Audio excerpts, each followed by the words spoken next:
Hello everybody, I'm here today with Dayane, who's our co-recipient of the 2018 Patient of the Year for the Ganino Center for Healing. Again, following in some big footsteps, Melvin, Mark, last Thursday we filmed Rod and we've got his video up now for you to see. Just amazing miracles, beyond description really. And so I'm glad that Dayane took the time to fly here from Georgia to give her testimony. So again, some of you may have seen her first testimony, which was shortly after we met, right? Was it February of 16? Is that okay? Mm-hmm. And so yeah, I'll let you kind of take it from there. And I wrote notes. And she may read her notes, and I said that's fine. So I had just turned 41 years old, and I started feeling a lot of pain around November 2015 in my pelvic area, and went to a few doctors. One sent me right back home saying just take some birth control pills, and I didn't feel peace in my heart. Went with my gut feeling and went to see another doctor. He sat with me, examined me, he said, hey, let's have surgery, that's what I recommend. So I said, let's do it ASAP. I've been healthy my whole life, never thought anything bad would, I'll never get a bad news. And my periods were normal, my pap smear was normal. And so I went into the surgery, woke up with my husband crying by my side on February 2nd. So we're getting ready to be 3 years very soon. And my husband said that they had found a tumor and was ovarian cancer. So that was not something that you expect to hear, but my first reaction was, hey, I will do whatever the doctors tell me to do. If they tell me to have chemo, I'll have chemo, I'll do anything. I'm young, I'm probably gonna go through this very fast, but since I had already some knowledge of holistic healings, I decided that day to not touch any red meat, not touch any gluten or sugar, and I wasn't sure about dairy. So that was like, so if I could find a way to combine the treatments of chemo with something holistic to lift my immune system, that were good, and that's what came to my mind at the hospital. So, but right at the beginning, the doctors were mentioning chemotherapy. You're gonna need chemo. That was like the whole time. So they sent me home, and I didn't know the stage or anything at that time. So they sent me home, and those 2 weeks of recovery, first of all, you are, faced with another reality. And I had my faith, always been a person of faith, but at that time I didn't even have the strength to pray. So that's why the support of my friends was so important at that time, that they came to me, they came to the house and they prayed for me when I could not pray. So then I remember a friend of mine that has been Dr. Ganino's patient for more than 20 years. Wow, so Gail. I was going to say 10 years. Yeah, but yeah. So she has been his patient for a while, and she was one of my group leaders, and I remember that she had gone through cancer. So I decided to call her, and she told me about him. And when she mentioned things like coffee enema and things like that, I was like, that is the right place that I need to be. So I called the clinic and set an appointment. And on February, make sure I got my date right, February 16th, I came to my first appointment with Dr. Ganino. And so you confirmed to me that what I was doing was already right, but you kind of gave me some guidance on my diet. You told me to be in a ketogenic diet and have very little dairy. You prescribed me the IV treatments, and also we had the supplements. So that day, of course, I did the blood work. So that was my first blood work for CA-125. Tumor marker for ovarian cancer. Yes, and ideally less than 38. Yes. So my tumor marker at that time was 72, if I'm not wrong. Right.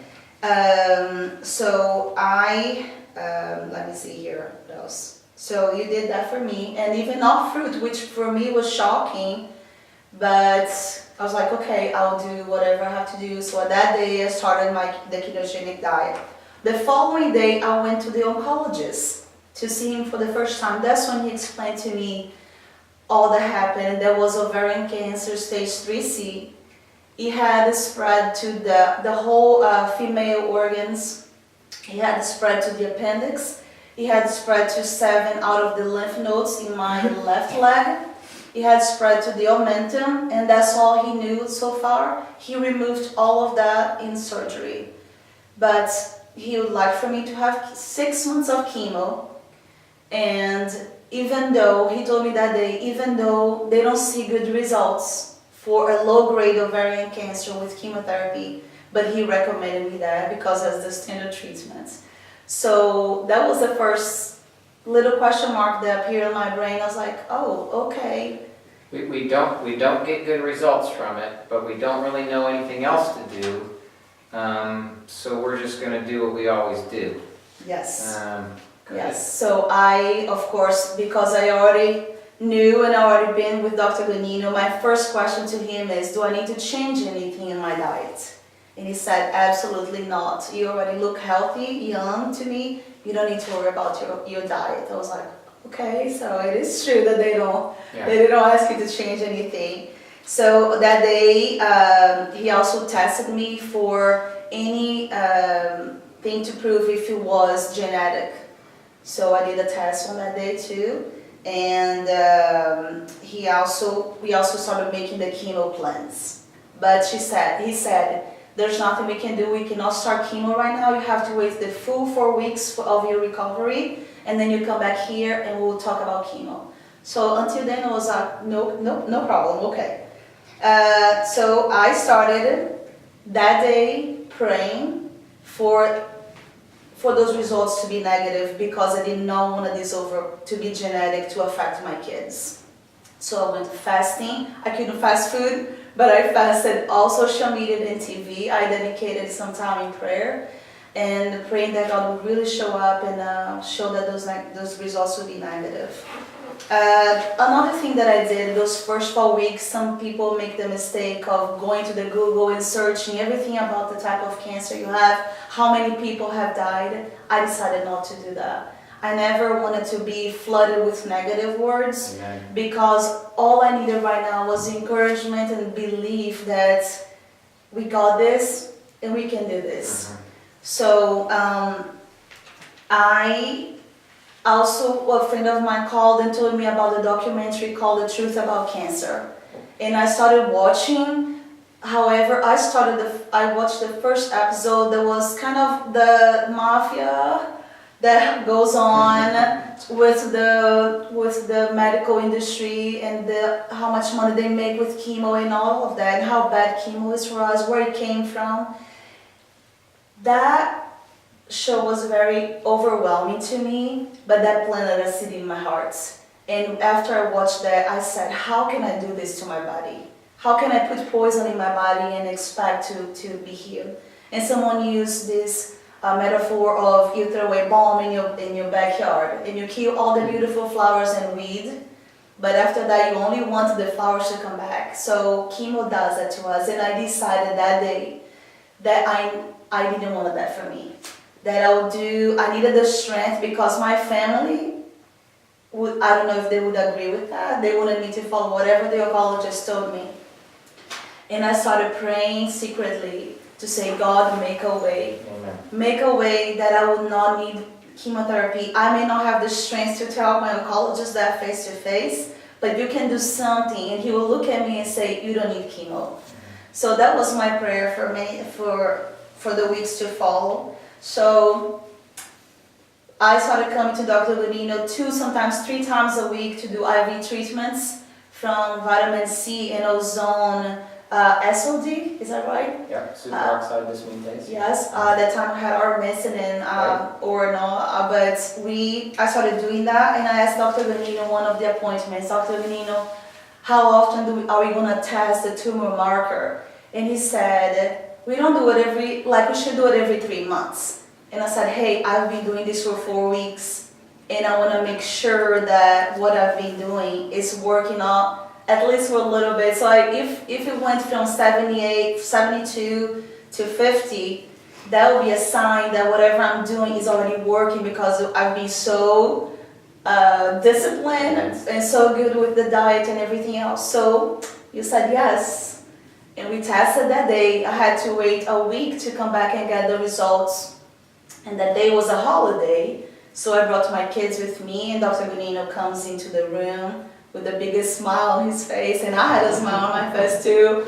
And he told me, before we go, we start telling everybody what's happening.